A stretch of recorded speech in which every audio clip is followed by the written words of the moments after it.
औज़ुबिल्लाहि मिनश्शैतानिर्रजीम बिस्मिल्लाहिर्रहमानिर्रहीम। अस्सलाम वालेकुम viewers, welcome to Flourish Learning YouTube channel और एक नई वीडियो के साथ हाजिर हैं। तो आज की इस वीडियो से हम लोग इंशाल्लाह ताला इंग्लिश 101 के शार्ट लेक्चर्स को स्टार्ट करने जा रहे हैं। इंशाल्लाह मेरी कोशिश होगी कि मैं हर वीडियो में एक लेक्चर को कवर करूं और इस तरह 45 वीडियोस में इंशाल्लाह ताला हम लोग इन 45 लेक्चर्स को कवर करेंगे।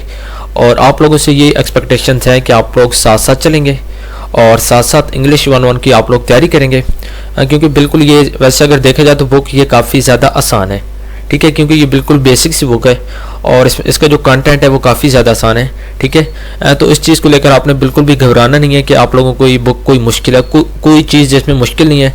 लेकिन हाँ, इसमें ये मतलब कि ये थोड़ी लेंथी बुक है, इसके 293 पेजेस हैं। तो ये सारी चीज़ को इंशाल्लाह हम लोग कवर करेंगे और हर लेक्चर को मतलब कि एक एक लेक्चर मैं हर वीडियो में कवर करूँगा और इसके बाद 45 वीडियोज़ में इंशाल्लाह इन 45 लेक्चर्स को हम लोग कवर करेंगे। आप लोग साथ साथ चलेंगे तो साथ साथ मेरे लिए भी मोटिवेशन होगी और आप लोगों की अपनी तैयारी भी अच्छी होगी, क्योंकि जब आप लोग साथ साथ चलेंगे रोज़ाना की बेसिस पे आप लोग इन लेक्चर्स को लेंगे तो उसके बाद फिर आप लोगों की तैयारी अच्छे अंदाज में हो जाएगी, एक टाइम के अंदर होगी, ठीक है। लेकिन अगर आप लोग ये समझते रहेंगे कि ये बुक आसान है, ठीक है, जैसे मैंने आपको पहले बता दिया कि आसान बुक है, लेकिन फिर भी पढ़ना तो ज़रूरी है, ठीक है, और कंसेप्ट क्लियर करने ज़रूरी है। इसके पेपर कंसेप्चुअल होते हैं, ठीक है। मजीद पेपर को लेकर टाइम के साथ साथ आपको गाइड करूंगा। उसके साथ साथ फाइनल टर्म में मतलब कि फाइनल टर्म के रिलेटेड, मिड टर्म के रिलेटेड जो क्वेश्चन वगैरह होते हैं, ठीक है, किस तरह का पेपर आता है, वो तमाम चीज़ें आगे जाके डिस्कस करेंगे। लेकिन अभी से आज से हम लोग स्टार्ट करेंगे इसके लेक्चर्स, ठीक है। लेसन नंबर 1 से लेकर लेसन नंबर 45 तक इसके लेक्चर्स हैं। और लेक्चर्स को स्टार्ट करने से पहले मैं आपके सामने एक और चीज़ आपको बता दूं कि आप लोग मतलब कि मैंने स्टार्ट में एक लफ्ज़ यूज़ किया कि शार्ट लेक्चर्स, ठीक है। तो शार्ट लेक्चर मैंने सिर्फ आप लोगों के लिए कहे हैं, आप लोगों की मोटिवेशन के लिए मैंने शार्ट लेक्चर्स इसको नाम दिया है। हालांकि शार्ट हमारा ये यानी कि जो बेसिक मकसद होता है इन लेक्चर्स को बनाने का वो ये होता है कि आप लोगों के कंसेप्ट क्लियर हो, क्योंकि आपने देखा है वीडियो के जो लेक्चर्स हैं एक तो काफ़ी ज़्यादा लेंथी हैं और दूसरा उनकी जो मतलब कि लैंग्वेज है वो इंग्लिश है। इंग्लिश में हर बंदे को समझ नहीं आता, तो हम लोग क्या करते हैं कि हम लोग उसको ट्रांसलेट करके आपके सामने रखते हैं। तो अब जो 50 या 55 मिनट का लेक्चर होगा, हम जब उसको ट्रांसलेट करेंगे तो तब भी वो उतना ही बनेगा, क्योंकि हम सिर्फ इंग्लिश को वहाँ लेक्चर्स में जो लैंग्वेज है वो इंग्लिश है और हम आपके सामने उर्दू में लेके आते हैं, ठीक है। तो इंग्लिश मतलब कि जब हम इसको ट्रांसलेट करेंगे इंग्लिश से उर्दू में तो टाइम तो फिर भी वही होगा। लेकिन अगर हम टाइम को कम करेंगे, अगर हम 50 मिनट का लेक्चर 40 मिनट में, 35 मिनट में कवर करने की कोशिश करेंगे, तो क्या आपको लगता है कि मतलब कि हम तमाम चीज़ों को कवर कर लेंगे? तो जहाँ तक मेरा ख्याल है मतलब कि लेक्चर जितना आप कम करेंगे तो उसके अंदर कोई चीज़ लाजमी बात है हमें डिटेल में नहीं पढ़नी पड़ेगी, हम उसको छोड़ेंगे। तो जब छोड़ेंगे तो फिर जो लेक्चर का मतलब कोई बेसिक मकसद होता है वो पूरा नहीं होगा, ठीक है। इसलिए मतलब कि आपने सुना होगा कि शार्ट लेक्चर यूट्यूब पे होते हैं, तो शार्ट लेक्चर होते हैं, ठीक है। लेकिन होता क्या है कि लेक्चर बहुत ज़्यादा भी शार्ट नहीं होता। आप लोग ये कह दें कि भाई आप 50 मिनट का लेक्चर ये लोग 5 या 10 मिनट या 15 मिनट में कवर करें। मेरी वैसे बेसिक जो कोशिश है वो यही होगी कि लेक्चर को मैं कम से कम टाइम में ख़त्म करूँ और आपके कंसेप्ट भी क्लियर करूँ। लेकिन अगर ऐसा नहीं होता तो लेक्चर लंबे होते हैं, ठीक है। तो आप लोगों ने फिर भी डीमोटिवेट नहीं होना, ठीक है। आपने ये नहीं समझना कि भाई लेक्चर लंबे हो गए तो इसको हम आप यानी कि कैसे लेंगे, ठीक है। लेक्चर बेशक जितना लंबा हो, मेन चीज़ क्या होगी आपकी तैयारी करवाना, आपके कंसेप्ट को क्लियर करवाना, ठीक है। तो ये कुछ बेसिक मतलब कि बातें थी जो मैंने आपके साथ कर दी हैं। और मज़ीद कोई टाइम को वेस्ट की हम लोग बाकायदा लेक्चर को स्टार्ट करते हैं। तो ये हमारे पास लेसन नंबर 1 जिस तरह आप स्क्रीन पर देख सकते हैं। और यहाँ पे लेक्चर को स्टार्ट करने से पहले एक और बात कि अभी मतलब कि मैं इनको हाईलाइट्स नहीं करूँगा, मैं सिर्फ आपको बताऊँगा कि आप लोगों ने ये चीज़ करनी है। और उसके बाद जब ये लेक्चर्स कंप्लीट होंगे तो उसके बाद इंशाल्लाह ताला हम इसको हाईलाइट भी करेंगे। हाईलाइट करने के साथ साथ मेरी कोशिश ये होगी कि आपको शॉर्ट नोट्स भी मैं प्रोवाइड कर दूँ, मतलब कि जिसमें बेसिक क्वेश्चन जो आपके पेपर के रिलेटेड होते हैं वो आपको दे दूँ और उसके बाद आप लोग वहाँ से तैयारी कर लें, ठीक है। तो जिस तरह आपको यहाँ पे लेसन नंबर 1 आपको नज़र आ रहा है,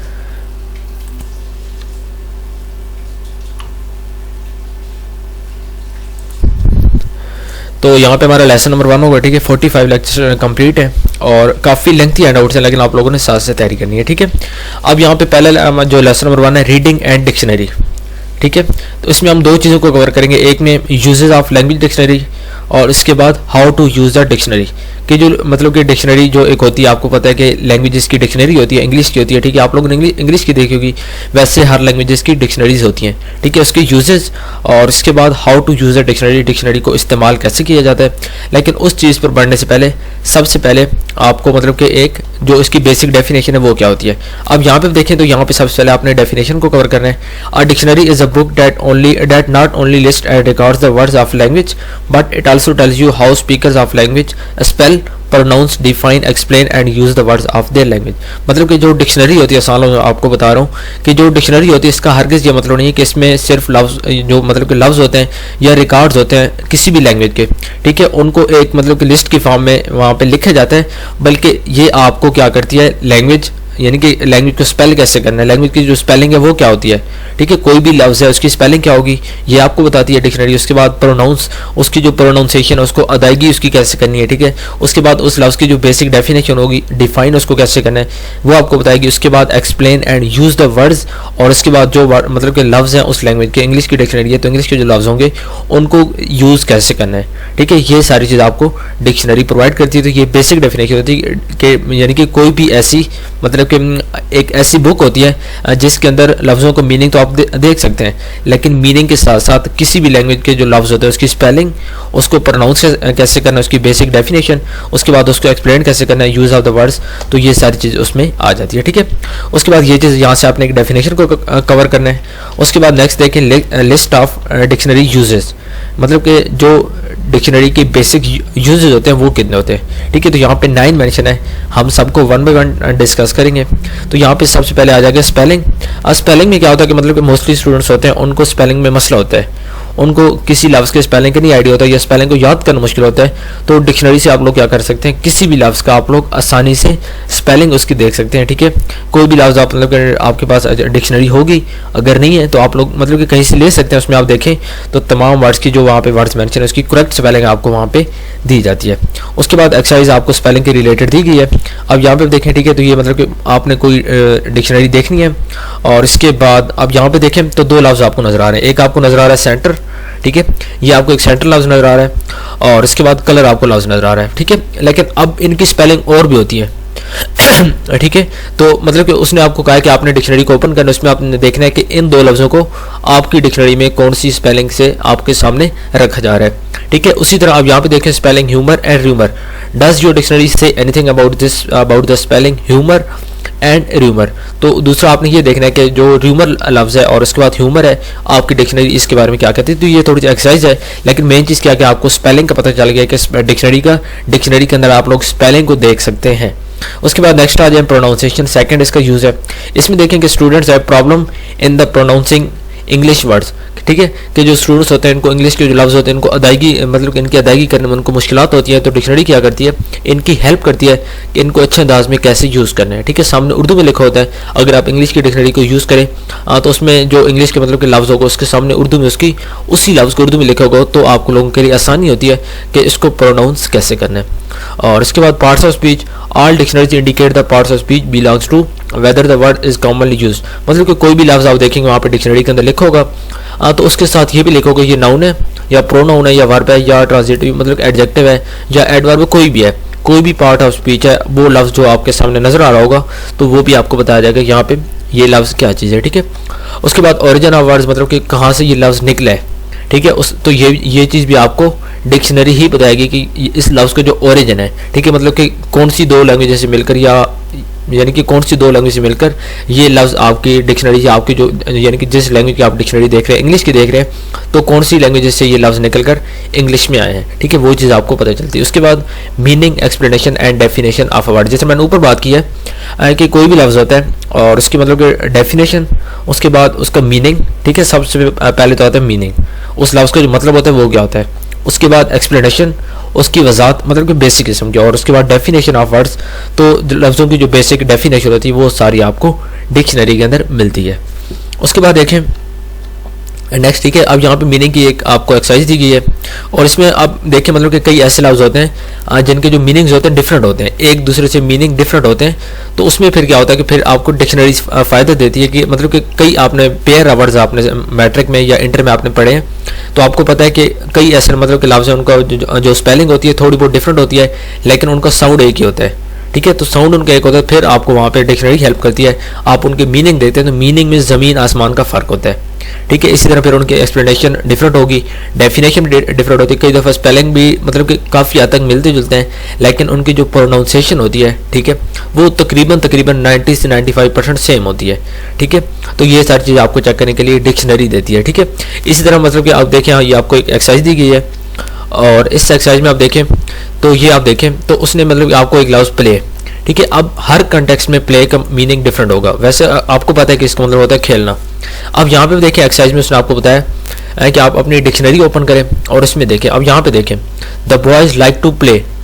अब यहाँ पे जो प्ले का मतलब है ये क्या है, खेलना ही है, ठीक है, क्योंकि आगे देखें ऑन द हार्ड कोर्ट कि हार्ड कोर्ट के अंदर जो बॉयज़ हैं वो खेलना पसंद करते हैं। उसके बाद सेकंड में देखें आमना विल प्ले द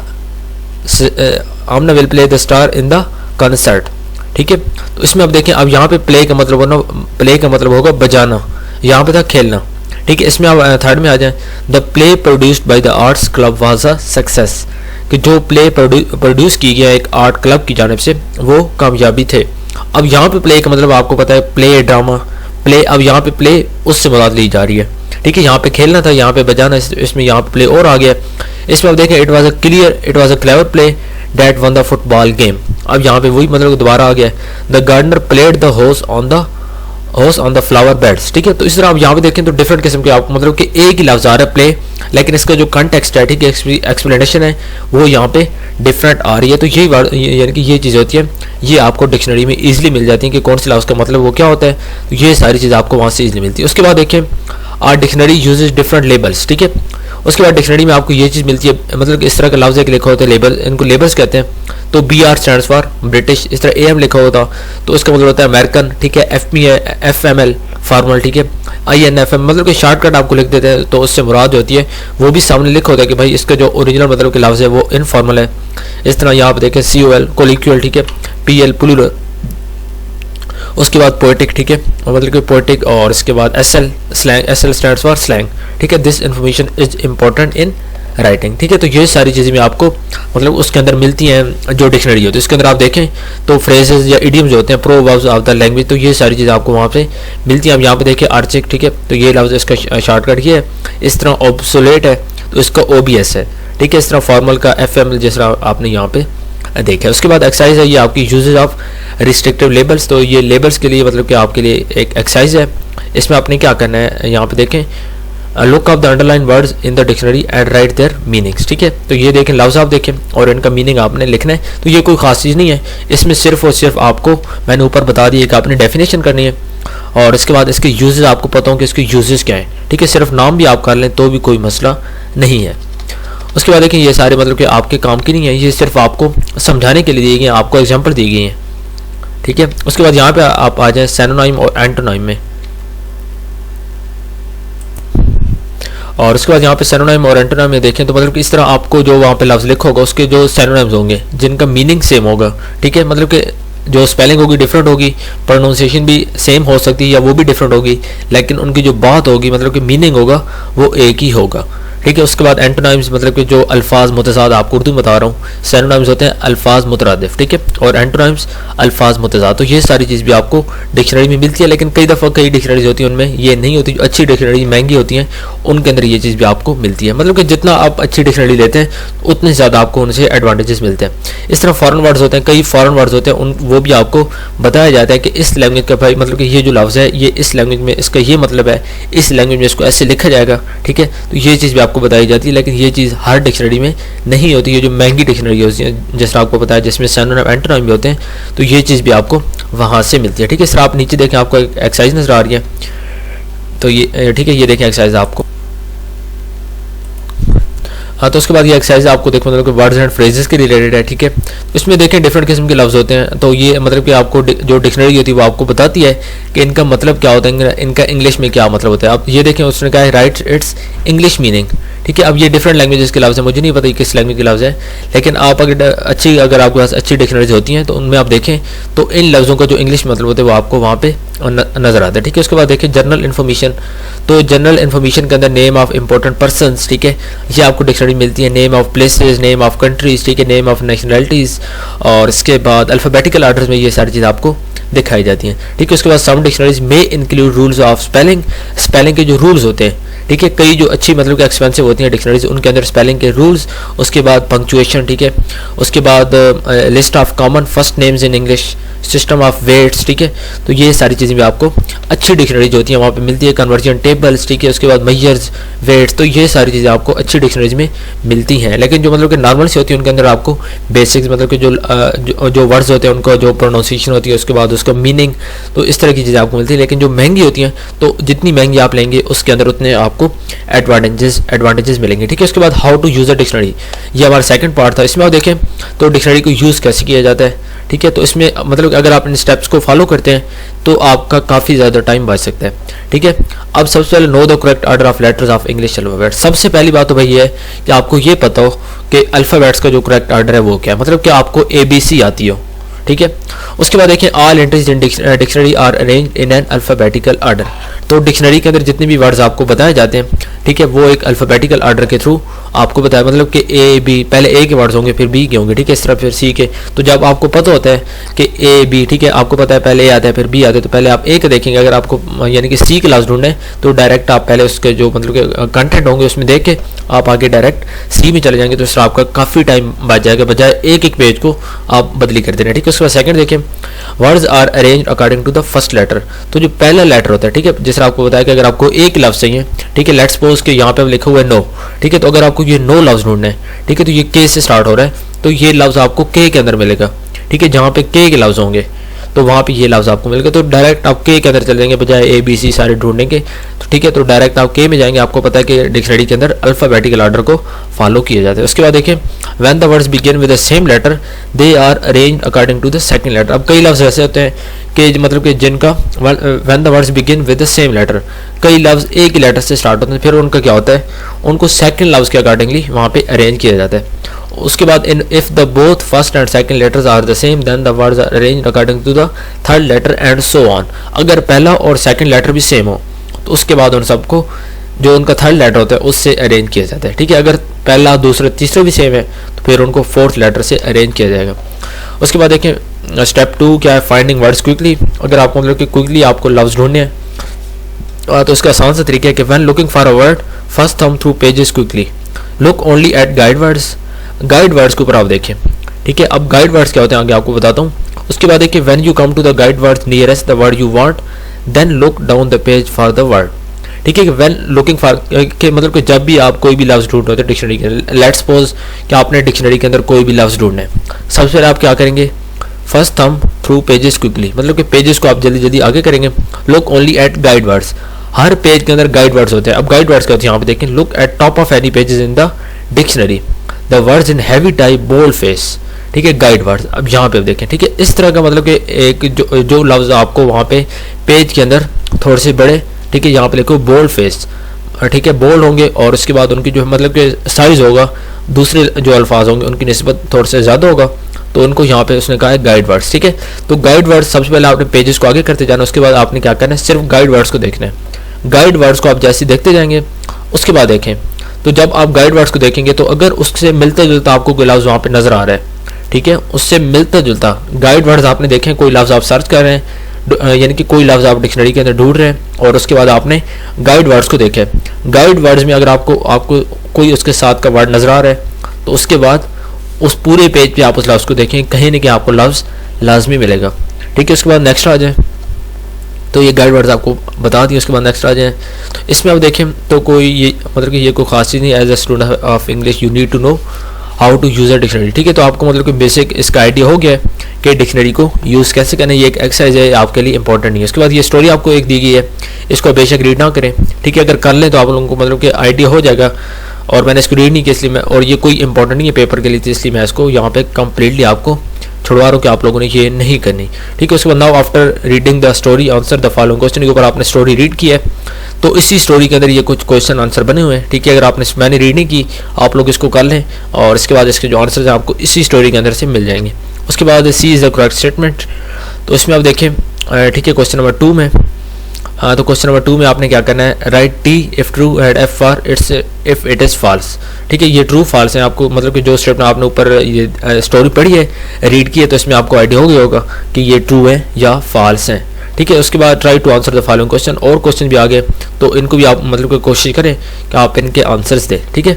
तो ये आप मतलब कि आपके अपनी एक सेल्फ प्रैक्टिस के लिए, जबकि इसका आपके पेपर से किसी किस्म का कोई भी ताल्लुक नहीं है। उसके बाद रीडिंग एक्सरसाइज, तो ये जो एक्सरसाइज होती है, ठीक है, ये एक्सरसाइज आपके जो एग्जाम्स होते हैं उनके पॉइंट ऑफ व्यू से इंपॉर्टेंट होती है। इसके अंदर, ठीक है, इसके अंदर ये जो चीज़ दी गई है तो इस चीज़ को आपने लाजमी, इसके अंदर क्या आता है ये चीज़ आपने ऊपर देखनी है। इस एक्सरसाइज को आपने अपने तौर पर फिल करना है, इसका आंसर आपको इसी लेसन के अंदर से मिलेगा, ठीक है। तो ये यहाँ पे हमारा लेसन नंबर 1 कंप्लीट हो गया। उम्मीद करता हूँ आपको समझ आएगा, क्योंकि पहले लेक्चर था थोड़ा सा लेंथी हो गया, क्योंकि बेसिक मैंने आपको बेसिक गाइडलाइन दी और उसके बाद लेक्चर थोड़ा लेंथी हो गया, लेकिन कोई मसला नहीं है, आप लोग साथ साथ तैयारी करें और इसके बाद इंशाल्लाह अगली वीडियो में हम इंशाल्लाह लेसन नंबर 2 को डिस्कस करें, ठीक है। तो अगर आपने चैनल को सब्सक्राइब नहीं किया तो चैनल भी सब्सक्राइब करें और बेल आइकन के बटन को लाजमी प्रेस करें ताकि आइंदा जितनी भी मैं इस तरह की वीडियोज़ अपलोड करूँ आपको उसका फ़ायदा हो सके।